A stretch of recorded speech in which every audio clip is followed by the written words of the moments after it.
Technically, I could have pulled this out like last time. I guess I should stop and explain. Since we got to Indonesia, we've been having a little bit of trouble with our anchor. And with the depths that you've got in Indonesia, that's not something you want. All right, Bowen, what's happening? Well, we had some trouble with our windlass when we arrived to Indonesia, and we had low voltage drop. So I rewired it and redid all the connections so there weren't no connections and made them solid through, which gave us our voltage back to 14 volts. Then, like a week ago, we lost voltage in our windlass again, but all connections are now tested and there's nothing wrong. And it looks like we might have a fault in our motor. So today I decided to pull the windlass apart. It was serviced 6 months ago, I think, roughly. And then when we had the issues a week ago, I serviced again. So obviously it's not a service problem. Brushes look good, but we will probably buy new ones and replace them. And maybe we'll find someone in Sarong that can do some work on this motor, which is technically not a difficult thing because windlasses haven't changed in 100 years. I guess this would also be a good point to point out that I took the motor into the cockpit and we tested the windings and they all came back with a perfect reading. So I don't think it's the motor. It's looking more like a brushes issue. And so if our windlass is completely apart, our anchor is up, how can we do that? What have we been doing? Oh, we just float in the middle of the ocean. We're just floating here. That's the best way to do it. No, luckily we decided to come to Mosul, and Mosul's islands and limestone rock faces are extremely close to each other, and because we draw so little at 1.3, we can get in really close to the reefs and tie ourselves off to the rocks. So at the moment, instead of just stern tying and dropping your anchor, we've decided to bridle and bow and stern tie. And funnily enough, it actually is really cool. I'm not too fussed if the windlass doesn't even get fixed, because if we could do this always, it's probably the coolest way to travel around Indonesia, that's for sure. It's just a shame that this is not an option in a lot of places. It's true, it's not, but it is a pretty cool way to travel. You get to be close.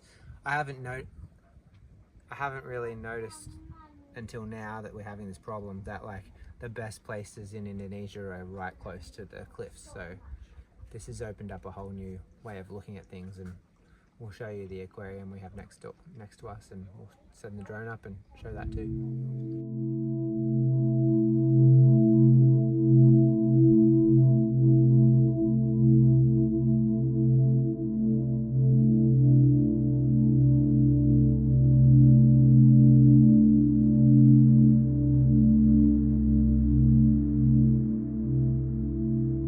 Once we got back to Sarong, we opened it up again and put the brushes in. Technically, I could have pulled this out like last time. But that would be way too easy. Well, actually, it would have increased the time on the job a lot longer, because we would have had to take the chain out, and we're on anchor because we're med moored, so we still have 30 meters in the pocket. So we would have had to manually hand feed 30 meters of chain out. Not really ideal. No. Whoa, don't lose that down into the ocean. We only got 2. That was close. Got our med mooring here. We are anchored out there and stern tied.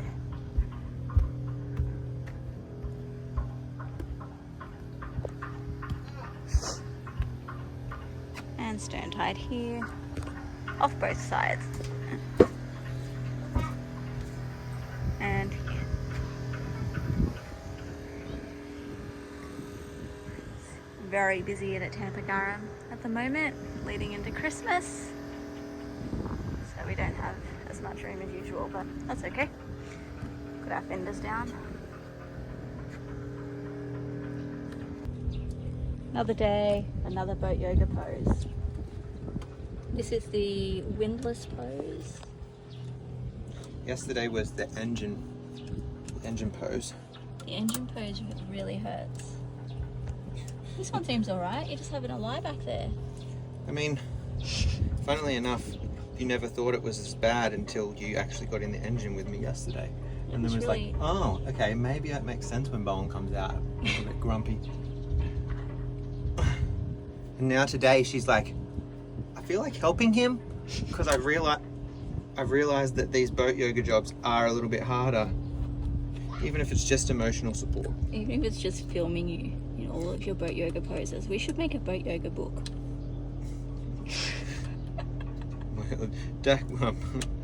Backwards dog. What are all the silly names for yoga? This is the sausage roll. Why? Because I look like a sausage roll? No, because you're lying down flat like a sausage roll. It's a windlass sausage roll.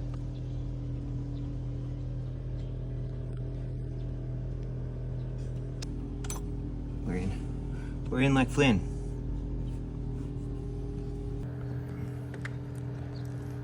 We serviced it about 2 months ago maybe, and then we serviced it the other week when we had an issue again.